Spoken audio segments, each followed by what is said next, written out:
bazalwane umuntu. He is a person. Uthi into ezofika kuqala umoya ongcwele. Then esofika namkele amandla. Ithenye ivesi lena imiqondiso iyolandela abakholwayo. Amen. Into efika kuqala ukukholwa ulandele isigns. Ibandla lileqa amandla kodwa lazani nomuntu. Lileqa imiqondiso. Lileqa isiprophet or i-deliverance, i-healing. Kodwa iBhayibhile ithi no, ayisebenzi kanjalo. Ithi amandla azofika esofika umuntu. Amen. Esofika umoya ongcwele.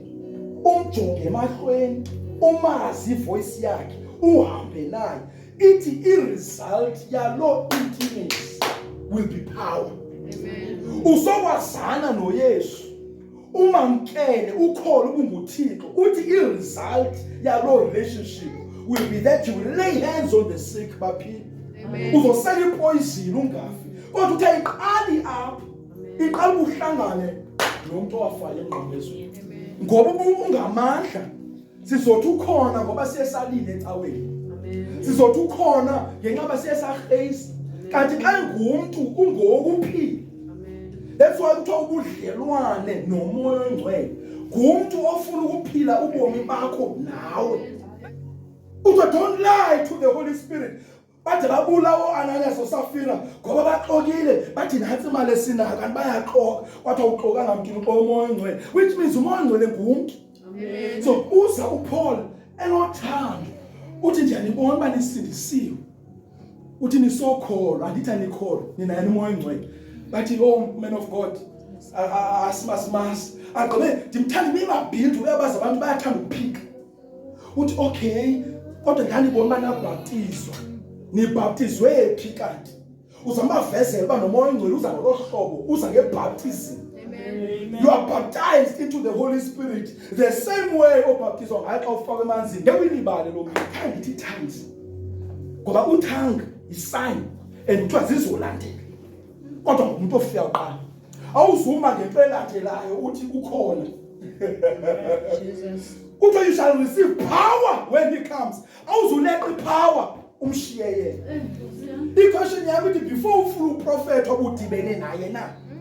Before ufuna ukukhutshwa amadimoni udibene ngoba amandla aza esofika umoya ongcwele. Amen. Ufike nini ngoba kubo. Maybe practical otherwise siyadlala ecaweni. Wafika nini umoya ongcwele ebomini bakho? Amen. Funa mntana. Bathenge bona elibaptizweni lukaYohane. Verse 4. Asindisiwe man. Anguye ababaptizwa ngeZCC, ababaptizwa echibini, babaptizwa nguYohane. uYohane wabaptizwa uYesu. Amen. Makho. Jesus. Kodwa bane deficit. Diyancwela inhliziyo yami ngaba bakhe. Bayamthanda but they cannot make it. Amen. Because they need the Holy Spirit. Amen. Kuthi somani babuza ngosithoba bazalwane makholwa nivile nango umoya ongcwele bathi asivanga. Uthi nibaptizwe kwethu bathi ebesibaptizwe nguYohane. Amen. Kodwa simazi. Uba ngathi ngixele umoya ongcwele uzongixelela ngesign. Uthi ndithetha ngetongues. Kanti nizama ukuchachazela mama ongcaliwe akazuthanda. Amen. Hayi ngabe umuntu ogulayo waphila akayopower ungumuntu. Jesus. Esofika uyawazisa manje. Amen. Wayefika koSamson baphamisa igate kodwa sithini bakeqeza. Ngoba wayengahlali ngaphakathi kubo in the Old Testament. Ngoba ukukeqeza uzopheliswa ngumoya ongcwele ongena enhliziyweni.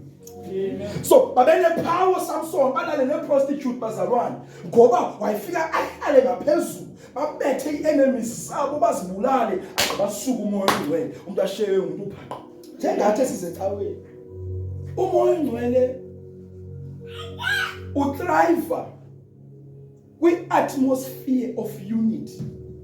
Summarize ngoba ndiyasoba imajority message izovakala lapha kwagqathula.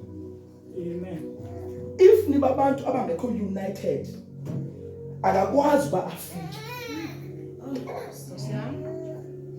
And niyakwazi ukuzililisha niziwise kodwa kungatshintshi. Ngoba ukuwa ukuthi uthi mina ndihamba naye kodwa uthi wena udibene naye. Amen. Into utshintshayo ubuwena ikwenza umkholo usomandla. Ikwenza ube nentobeko, ube nothando, ikwenze ube lula esandleni saThixo ngumoya oyingcwele. Amen. Into yenza abantu bawe phansi bahambe bayowenza zonke izono ngoba they touch the power but they never met the person. And we are not called to follow signs.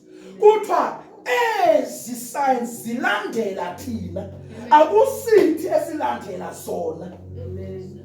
I'm a prophet, my father is a prophet. But asilandeli prophet bakuya prophet uphuma kuthiwa thina siyakholwa kuqala.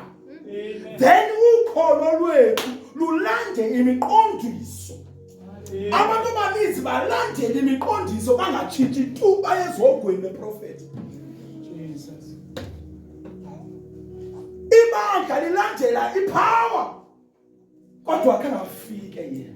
Ngathi ngathi konkosi ufike nawe. Amen. Niyokwamkela amandla. Nothi umfundisi niyokwamkela amandla. Esofika. Acts chapter 2. When they were in one place, one accord, they heard a sound like a mighty rushing wind. Then the Holy Spirit came.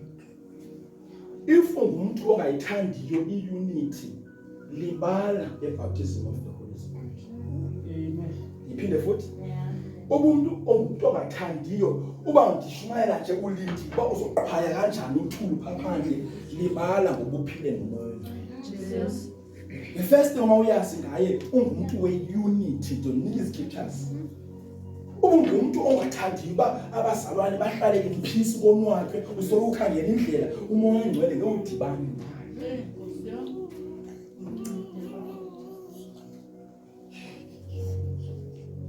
Ephesians chapter 4 verse 3-6 uthi make every effort to keep the unity of the spirit through the bond of peace. Uthi i-unity uyigcina ngoba ubambe uxolo. Not babantu bangakukhubi nguwe ogcina uxolo. Uthi uxolo lwakho surpasses understanding, which means zizinto fanele ziyawukhuba but wena unoxolo olugqitha ingqiqo yabantu. Uthi xa ungumuntu odecidayo uba mna ndigcina uxolo kuthiwa you have kept the bond of unity in the spirit. Uyenza loo nto ngoba uthi ndifuna ukwazana nomoya oyingcwele, ndifuna ukwazana nomntu, ndifuna ivoice yakhe, ndifuna umazi unuka kanjani, then uhambe ugcinile uxolo nabantu. Ubambe i-bond of unity ngoba uyathi utata you are protecting your baby. Ukhusela into yakho, awufuni kumkhuba ngoba uthi uyakhubeka. I bless you today. Amen. May you have a relationship with him. Amen. God, how you treat other people. Uthi somantu ngithanda kanjani ungandiboni ubonyanya akubabonayo. So if ungumuntu othi daddy I want to grow with this Holy Spirit thing, qala ugada abantu bothitha kanjani. A peaceful man. Amen. Awugile ugcine peace. Awulahle umuntu ugcine unity. Uthi you are my brother. Ngenye imini uzobona lo muntu ufuna ukumlahla seyiblessing.